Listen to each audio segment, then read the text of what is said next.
আমাদের পরিকল্পনা প্রণয়ন এবং আগামী দিনে একটি সফল নির্বাচনে জাতীয়তাবাদী দলকে বিপুল জনগোষ্ঠীর মধ্যে নিয়ে যাওয়া এবং তাদের ভোট প্রাপ্তির মধ্য দিয়ে একটা সরকার গঠনের যে পরিকল্পনা সেটি এবং পাশাপাশি আগামী দিনে নির্বাচনকে সফল করা শুধু না, ইদানিং কাজ করতেছে। নানান জায়গায় যেভাবে বিশৃঙ্খলা সৃষ্টি করার চেষ্টা করা হচ্ছে, নির্বাচন খুব অল্প দিনের মধ্যে, সেই জন্য আমাদেরকে ঐক্যবদ্ধ থাকতে হবে যাতে শান্তিপূর্ণভাবে একটি নির্বাচন অনুষ্ঠিত হয় এবং গণতন্ত্রের উত্তরণের পথকে সুগম হয়।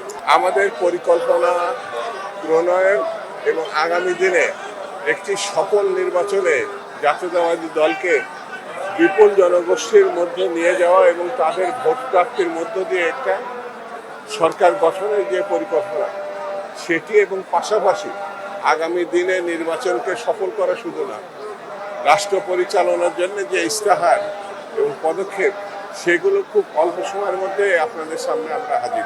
দেশনেত্রী 17-18 বছর ধরে যে লড়াই করেছেন এদেশের মানুষকে নিয়ে, সেই লড়াইটা মুখ্যত ছিল একটি ভালো নির্বাচনের এবং গণতন্ত্র উত্তরণের জন্য।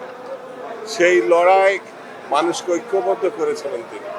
তার উপরে সীমাহীন নির্যাতন করা হয়েছে, চিকিৎসা দেওয়া হয় না, যে কারণে আমরা মনে করি এই মৃত্যু আওয়ামী লীগেরও দায় আছে, তারা তার মৃত্যুর কারণ।